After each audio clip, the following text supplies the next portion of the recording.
Irmãos, essa carta que foi escrita aquela que no passado foi uma das maiores igrejas que o mundo cristão conheceu. A igreja de Éfeso. E olha que Éfeso, meus irmãos, teve pelo menos 4 pastores peso pesado. Peso pesado mesmo. O primeiro foi o apóstolo Paulo. Foi o primeiro pastor que pastoreou aquela igreja. O maior líder do cristianismo. O maior plantador de igrejas. Dispensa a apresentação. Ele abriu essa igreja, ou ele fundou essa igreja no ano 52, na final da primeira viagem missionária, mas depois ele volta na terceira viagem missionária, e de acordo com Atos 18 e Atos 19, ele fica 3 anos lá em Éfeso, a igreja que ele mais ficou. Então ele foi o primeiro pastor daquela igreja. Depois, no ano 65, ele coloca no lugar dele lá um outro pastor, um pupilo do apóstolo Paulo, amigo do apóstolo Paulo, filho na fé do apóstolo Paulo. E no ano 65 ele coloca lá Timóteo para pastorear aquela igreja. Timóteo fica lá com uns bons anos. Mais para frente, Timóteo é substituído por aquele que era o amigo íntimo de Jesus Cristo, o apóstolo João. E o apóstolo João ficou também lá um bom tempo, até que por volta do ano 90 foi capturado, foi preso e foi levado para uma ilha, aonde ele escreve o livro do Apocalipse. Então, para a igreja não ficar sem pastor, é colocado lá um obreiro, que antes ele era conhecido como inútil, mas depois ele foi chamado de útil. Qual o nome desse obreiro? Onésimo. Onésimo ficou pastoreando a igreja enquanto João estava preso. Esse Onésimo, os irmãos têm aprendido nas cartas que nós já estudamos de Paulo, que é aquele que aparece lá na epístola de Filemon. Depois o apóstolo João retorna da ilha de Pátimos, pastoreia mais algum tempo, juntamente com Onésimo. O apóstolo João parte, já velho, cansado, cheio de dias. Diz a história que a igreja gostava tanto de ouvir o apóstolo João, que João, quando ele sai da ilha de Pátimos, ele já está tão velho, está tão debilitado, que os historiadores dizem que, para ele ir para a igreja, colocava ele dentro de uma maca e levava ele para a igreja, e ele pregava deitado. Pregou deitado até o último suspiro da vida dele. Então, meus irmãos, lá em Éfeso teve 4 pastores peso pesado, muito influentes, cheios de Deus. A igreja de Éfeso, meus irmãos, sempre foi marcada por uma igreja viva, uma igreja operante, uma igreja que fazia a obra de Deus e fazia com maestria. As 7 cartas do Apocalipse inicia-se mandando uma carta diretamente para essa igreja. São 7 cartas que são enviadas para a igreja da Ásia. E a primeira é a igreja de Éfeso. Talvez porque Éfeso era a capital da Ásia, era a primeira cidade, a cidade mais vislumbrante de todas. Hoje, infelizmente, se nós formos lá na Turquia, aonde era Éfeso, ao entrarmos nessa cidade, tudo que tem lá é ruínas, não sobrou nada. Tudo foi apagado na poeira do tempo. Diferente da cidade de Esmirna, que fica a 65 quilômetros ao norte de Éfeso. Hoje o nome da cidade Esmirna é Mirna, mas ela está lá, viva, operante. Mas já Éfeso desapareceu com o tempo. Mas essa igreja no passado, meus irmãos, foi uma igreja muito ativa, muito ativa. E logo no começo do capítulo, nós vemos aqui, meus irmãos, no versículo 1, uma descrição do que é uma igreja saudável. O que fez com que aquela igreja fosse saudável, por mais que ela não exista mais?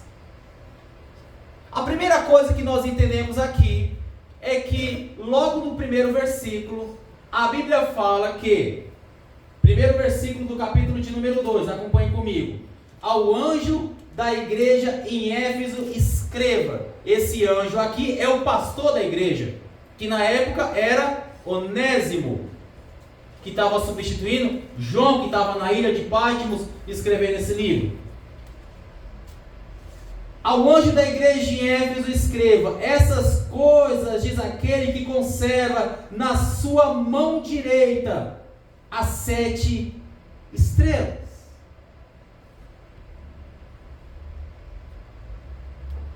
E anda no meio dos 7 candelabros. Note comigo, a primeira característica que fez com que aquela igreja fosse viva é que o anjo da igreja, a estrela da igreja, o mensageiro da igreja, que era Onésimo, que antes era João, que um dia foi Paulo, mas queria ter mais outros pastores depois dele. O importante é que a liderança tinha que estar na mão de Deus. Sabe por que muitas igrejas hoje estão afundando? Porque a liderança não está na mão de Deus. E sabe o que é interessante? É que diz a Bíblia que essa liderança estava na mão de Deus. Então, o que eu entendo? Que a liderança não fala dela mesma. Um pastor não pode subir do púlpito e falar dele mesmo. Ele tem que trazer uma mensagem, e a mensagem que ele traz não é uma mensagem triste da vida dele, mas é uma mensagem de acordo com a palavra de Deus. Então o mensageiro fiel de Deus, que está na mão de Deus, ele não se preocupa em contar a história dele, ele se preocupa em contar a história de Deus. E aqui está a história de Deus. Então a primeira coisa que fundamentou aquela igreja como uma igreja viva é que o pastor pregava a palavra de Deus. Mas eu quero destacar e chamar a sua atenção, porque diz o texto aí no versículo 1 que Jesus andava no meio dos 7 candelabros. Esses candelabros são as igrejas. E aí você para pensar. Então quer dizer que Jesus andava lá em Éfeso, no meio da igreja de Éfeso, como ele andava lá na igreja de Esmina? Andava. E olha que Éfeso e Esmina são igrejas que foram elogiadas pelo Senhor Jesus Cristo. Mas o mesmo Jesus que andava em Éfeso, andava em Esmina, também andava numa igreja morta, chamada Sardes. Ele andava.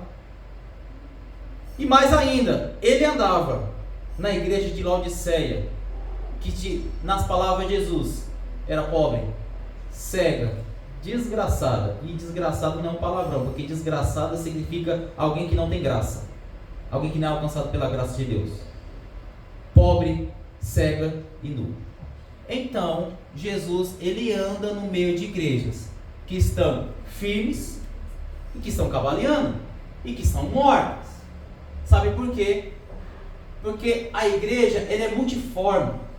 São várias igrejas, mas Jesus anda no meio das suas igrejas. O importante é que aquele que anda no meio das igrejas, ele está a todo momento se esforçando e falando para que elas voltem ao prumo. Umas, como Filadélfia, vai ter apenas elogios. Outras, como a igreja que nós vamos aprender aqui, vai ter uma ponderação. Outras, como no caso de Sardes, que é uma igreja morta, ele vai fazer de tudo para que essa igreja volte a viver, porque Jesus se preocupa com a sua igreja. Independente da placa da igreja. Não importa se lá na placa da igreja está escrito Éfeso, ou se na placa da igreja está escrito Esmina, Sardes, Filadélfia, Laodiceia. Não importa, Jesus se preocupa com a sua igreja. Mas eu quero chamar a sua atenção para como estava a igreja. Tudo bem, o pastor lá é peso pesado, um homem fiel, prega a palavra. Mas e a igreja? Está ouvindo o que o pastor está dizendo? A igreja está pondo em prática aquilo que ela está ouvindo? E a primeira ponderação que Jesus Cristo faz, que está no versículo de número 2, é que é uma igreja ocupada. Ocupada. É uma igreja que trabalha. Olha o que diz o versículo de número 2. Conheço as obras que você realiza. Sabe o que faz com que uma igreja perdure e permaneça? É quando ela trabalha. Então a igreja, meus irmãos, não é um lugar em que a gente vem aqui aos domingos ou vem aqui nas quintas-feiras para aquecer banco. Não, a igreja é para se pertencer. Não, a igreja é para você trabalhar. Igreja é para você fazer alguma coisa. Todos no reino de Deus têm uma utilidade. Todos. Todos.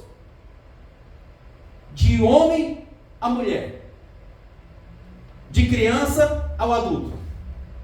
Independente da condição financeira, do pobre ao rico, todos têm a sua função na igreja. E a primeira coisa que destaca-se na igreja de Éfeso é que Jesus fala: eu conheço as tuas obras, o teu trabalho.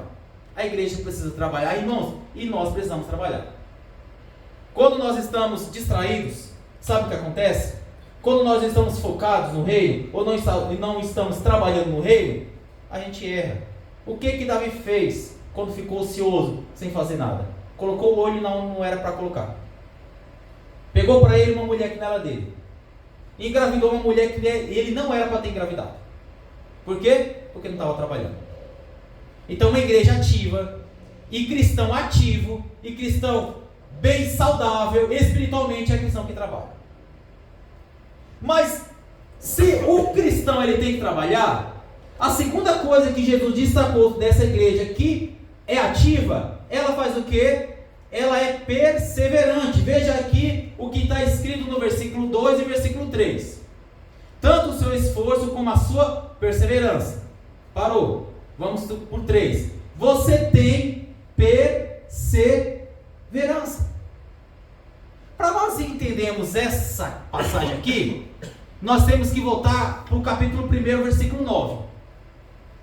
Então, lá no capítulo 1, versículo 9, João diz: João, não João meu irmão aqui, o João lá do passado, irmão e companheiro de vocês na tribulação, no reino, na perseverança. Deixa eu explicar aqui para os irmãos. Quem sabe o que é a Santíssima Trindade? Deus Pai, Deus Filho e Deus Espírito Santo. Irmão, se você conversar com alguém e negar isso aí, não, para mim Trindade não existe, então ele não é cristão. Ele pode ser qualquer coisa, menos um cristão. Um católico apostólico romano afirma: existe a Santíssima Trindade. Um irmão da Adventista, ele afirma: existe a Santíssima Trindade. Um irmão presbiteriano vai afirmar: existe a Santíssima Trindade. Então, o que define um cristão? Se ele acredita na Santíssima Trindade: Deus Pai, Deus Filho e Deus Espírito Santo. Então Deus mostra para o ser humano que ele é um Deus trino. Mas como é que o cristão mostra para o mundo se ele é cristão? Se ele acredita na Trindade cristã. E Trindade cristã é diferente da Santíssima Trindade. Trindade cristã significa que o cristão tem que estar fundamentado em 3 alicerces. Primeiro alicerce, está lá no versículo 9. O que está escrito no versículo 9? Companheiro na tribulação. Segundo, no reino. Terceiro, perseverança. Então, se o cristão ele não demonstra para o mundo esses 3 fundamentos, logo ele não crê na Trindade cristã, que é diferente da Santíssima Trindade. Santíssima Trindade é como Deus se apresenta para nós: Deus Pai, Deus Filho, Deus Espírito Santo. Trindade cristã é como nós se apresentamos para o mundo. Primeira coisa, você passa por tribulação. O que é tribulação, meus irmãos? A ideia de tribulação no grego significa, Ângela, você receber uma sobrecarga de cima. E nesse tempo os cristãos estavam sendo tribulados? Estavam. Diz a história que no ano 64 chegou a faltar madeira por tanto crente que foi pendurado em cruz. Outros eram amarrados em postes e tacavam fogo para iluminar as noites de lá de Roma. Então eles estavam recebendo uma grande pressão de cima na tribulação. Mas uma coisa eles eram participantes do segundo ponto, do reino. Eles tinham um reino. Eles criam em um reino que não estava aqui, mas que existe na eternidade. Terceiro, eles perseveravam. Então, meus irmãos, se o cristão ele não passa por tribulação, se o cristão não faz parte de um reino, e se o cristão não persevera, logo ele não pode ser considerado um cristão. Mas acima de tudo, meus irmãos, é que não existe banho-maria para ninguém. Todo mundo passa por isso. O apóstolo João fala: eu, companheiro de vocês na tribulação, eu sou companheiro de vocês na tribulação, eu sou companheiro de vocês no reino, eu sou companheiro de vocês na perseverança. E aí, meus irmãos, eu quero chamar a sua atenção para o que significa perseverança. Porque essa palavra perseverança no grego é uma palavra muito bonita, eu acho bonito. Acho bonita essa palavra. Huipomone. E o que é perseverança? O que é esse huipomone? Significa se manter fiel a extremas. Eu vou repetir. Extremas dificuldades. Sabe um exemplo, meus irmãos, de alguém que persevera? 1930. Berlim, na Alemanha. Batiam na casa dos judeus e diziam: você é judeu? Sou. Vai continuar sendo judeu? Vou. Bala na cabeça. Você é judeu? Sou judeu. Vai continuar sendo judeu? Campo de concentração. Passar fome. Morrer lá dentro de um campo de concentração. Um outro exemplo, Coreia do Norte. Hoje, quando o governo bate na porta e diz: você é cristã? Sou. Fuzilamento. Perseverança em meio a dificuldades extremas.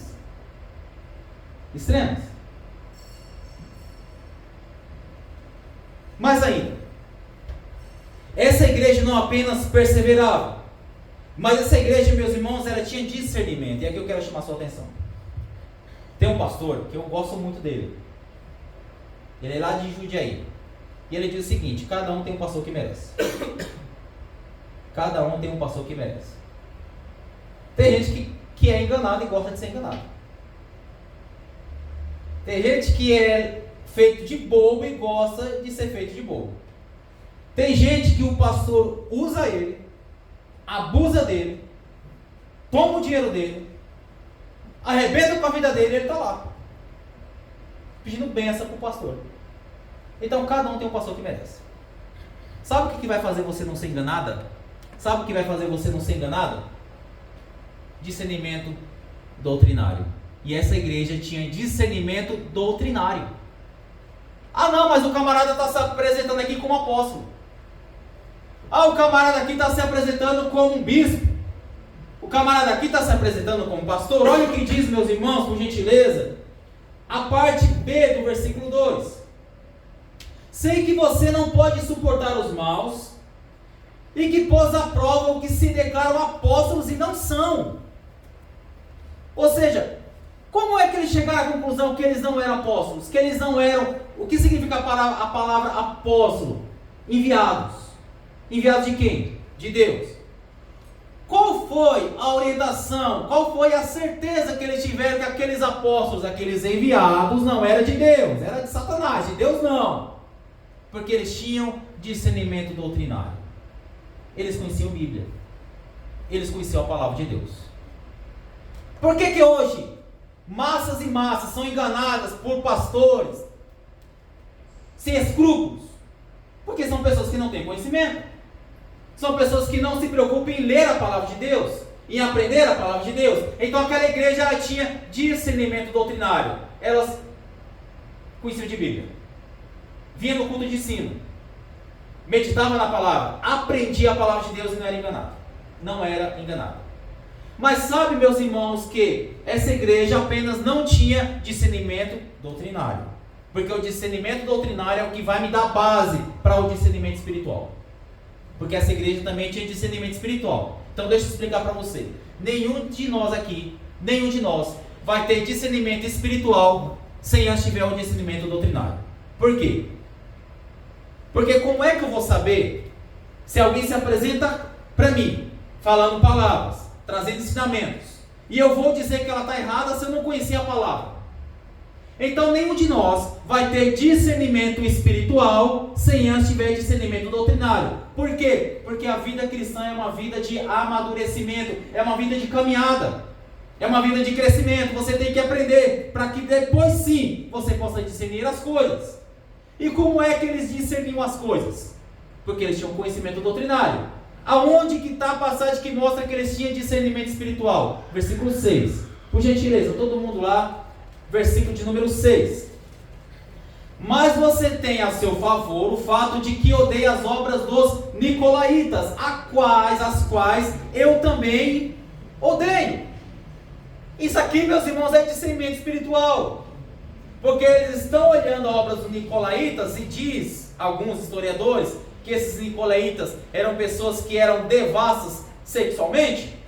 E eles olharam para isso aí está errado. Isso aí não está certo. Isso aí não convém. Isso aí não está de acordo com os preceitos de Deus. Discernimento espiritual. Mas veja só que o discernimento espiritual está de acordo com Deus. Sabe por quê? Porque o discernimento espiritual pensa como Deus pensa. Deus odeia. Assim como o povo odiava os nicolaítas. A igreja odiava os nicolaítas. Segunda colocação que eu quero ensinar para você nessa noite. Deus aborrece o pecado, mas ama o pecador. A igreja não é porta para espancar ninguém. A igreja não é vitrine para espancar ninguém. O texto fala que Deus odeia a obra dos nicolaítas. Deus não odeia os nicolaítas. Então, meus irmãos, nós aqui não fomos chamados para espancar ninguém. Porque Deus, ele aborrece é o pecado em si, mas o pecador ele ama. E nós, como homens e mulheres de Deus, ao ver um irmão que está cambaleando, o texto bíblico fala que aquele que é espiritual, ele aborrece o pecado, não o pecador. Mas isso tem a ver com o crescimento e o amadurecimento de nós como cristãos. Mas eu quero chamar sua atenção. Porque quando chega, meus irmãos, é interessante isso aí. É porque o versículo de número 6, eu tive que ir para o 6, porque ele está totalmente ligado com aquilo que nós estávamos comentando do versículo de número 3. Porém, é o pulo que eu fiz.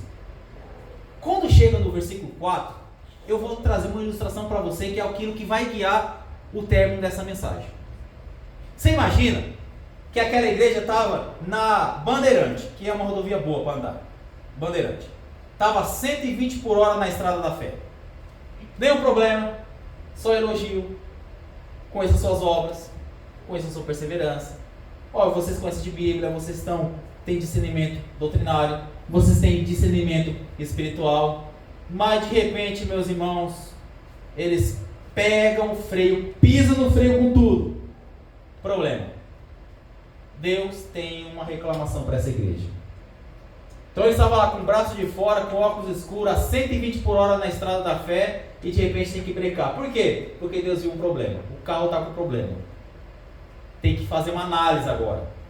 Eles agora não tem mais que se orgulhar dos elogios que receberam, mas tem que ficar atento para a correção que o pai vai dar para o filho. Qual que é a correção? Qual que é a correção? Versículo de número 4. Tenho, porém, contra você, que você abandonou o que? O primeiro amor. Para que igreja está sendo direcionada essa carta? Qual igreja? Qual igreja? Éfeso. Éfeso capítulo 1, versículo de número 15. Esses textos que eu vou citar para os irmãos foi escrito 35 anos antes para essa mesma igreja. Éfeso capítulo 1, versículo de número 15, parte final. O apóstolo Paulo fala: em todo mundo é conhecido o vosso amor pelos santos, ou seja, por todos os irmãos. Quantos anos eu disse isso? Atrás? 35 anos antes, o apóstolo Paulo falou essa marca da igreja, que destacava a igreja, que saltava os olhos de quem via a igreja: vocês amam todos os santos. Mas o que aconteceu 35 anos depois? Por que 35 anos depois Deus fala: vocês perderam o primeiro amor? Eu quero trazer uma frase que foi dita no dia 11 de dezembro de 1982. 11 de dezembro de 82. Foi a última luta daquele que foi considerado o maior lutador da história de boxe, Muhammad Ali. Ele foi massacrado nessa luta. Apanhou igual boneco de Olinda, lá no Pernambuco. Não sei se o boneco de Olinda apanha. Acho que é o boneco de Olinda que apanha, ou é o outro lá, sei lá, ou é o Judas, não lembro. Faz tempo. Apanhou pra valer. Foi massacrado. Passou a vida toda massacrando os outros. Na última luta foi massacrado. E aí, eu achei interessante que em 2020 a Folha de São Paulo fez uma publicação da frase que ele disse quando acabou a luta. Ele disse, abre aspas para Muhammad Ali: ninguém pode derrotar o tempo. Ninguém pode derrotar o tempo. Alguns anos antes dessa declaração, quando ele ainda lutava, tem um comentarista que disse a seguinte palavra sobre Muhammad Ali: Muhammad Ali nunca perdeu para nenhum homem, ele apenas perdeu para o tempo. O tempo passou e a igreja de Éfeso, que era conhecida pelo seu amor, baixou a guarda. E antes, uma igreja que era vista pelo seu amor, perdeu o seu primeiro amor. Irmãos, alguns de nós, na estrada da vida, perdem algumas coisas. O tempo vai passando. O certo era todo mundo amadurecer. A regra da vida diz que conforme o tempo passa, nós devemos o quê? Amadurecer. Mas alguns vão perdendo a sua essência. Alguns vão perdendo aquilo que era peculiar da pessoa, aquilo que mais marcava a pessoa. Então uma igreja que nas palavras do apóstolo Paulo era conhecida pelo seu amor, 35 anos depois, perdeu esse amor. Então uma igreja, meus irmãos, que ela ainda está com Deus, ela ainda trabalha para Deus, porque Deus fez todas aquelas colocações, mas é uma igreja que age apenas como resultado de um costume. Eles se acostumaram a trabalhar para Deus. Então o fato deles lerem a palavra é porque eles se acostumaram a ler a palavra. O fato deles perseverarem é que eles se acostumaram com a perseguição. Mas a essência de tudo, que o amor, desapareceu. Ficou na beira da estrada há 35 anos atrás. Acabou. Então agora eles são apenas resultados de um costume. Vão para a igreja porque se acostumaram. Não são cristãos porque o pai era cristão, porque a mãe era cristã.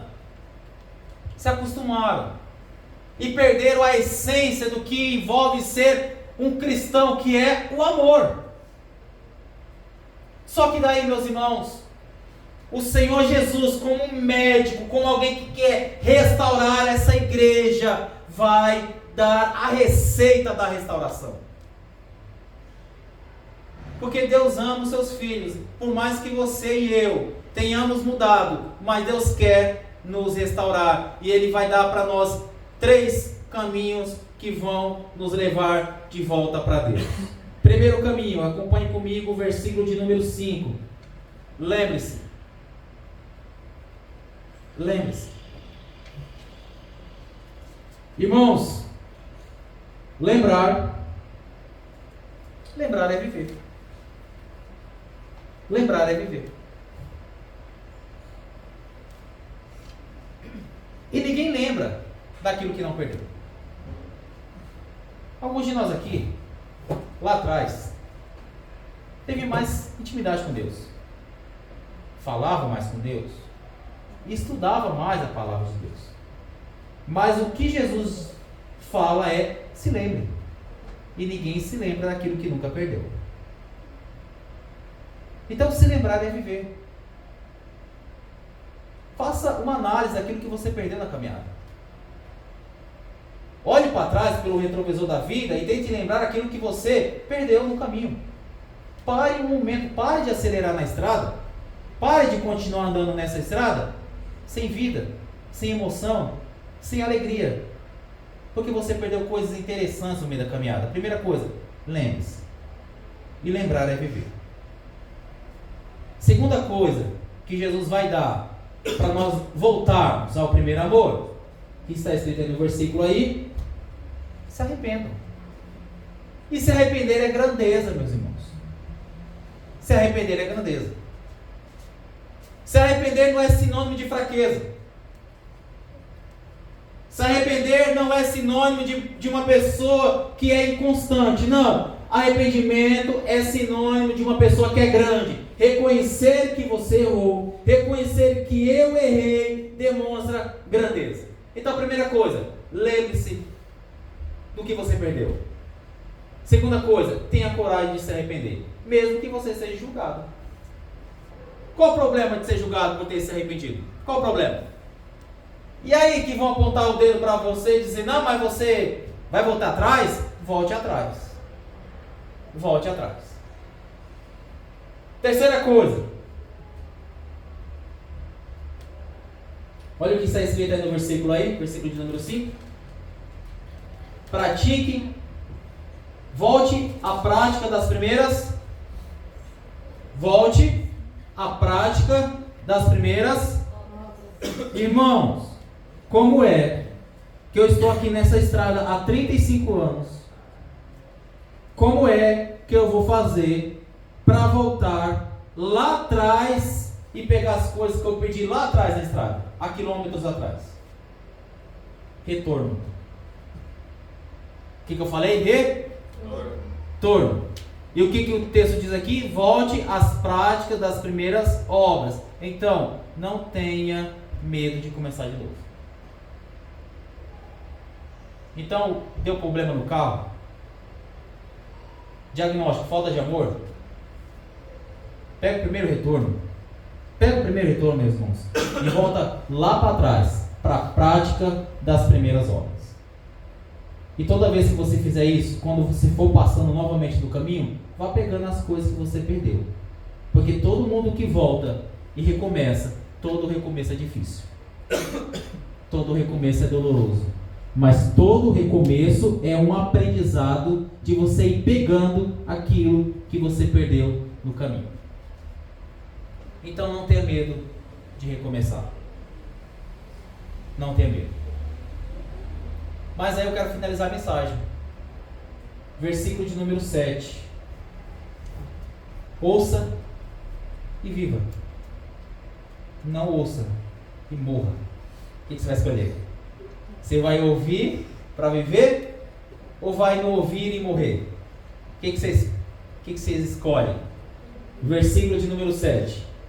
Quem tem ouvidos, ouça o que o Espírito diz às igrejas. Ao vencedor darei o direito de se alimentar da árvore da vida que se encontra no paraíso de Deus.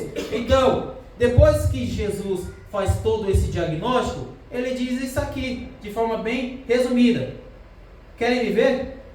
Querem voltar ao primeiro amor? Querem voltar a praticar as primeiras obras? Querem voltar a ter vida? Ouçam e vivam. Ouçam, e eu darei para vocês a árvore da vida do meu Deus, e vocês terão a vida eterna. Bom, a igreja ouviu a mensagem. O Apocalipse, a carta do Apocalipse chegou lá para a igreja. Chegou lá. Onésimo leu para toda a igreja. E a igreja voltou a caminhar. A igreja voltou a voltar para os trilhos corretos. Então eu quero finalizar essa mensagem dizendo o seguinte: trabalhar para Deus é bom. Estar na casa de Deus é excelente.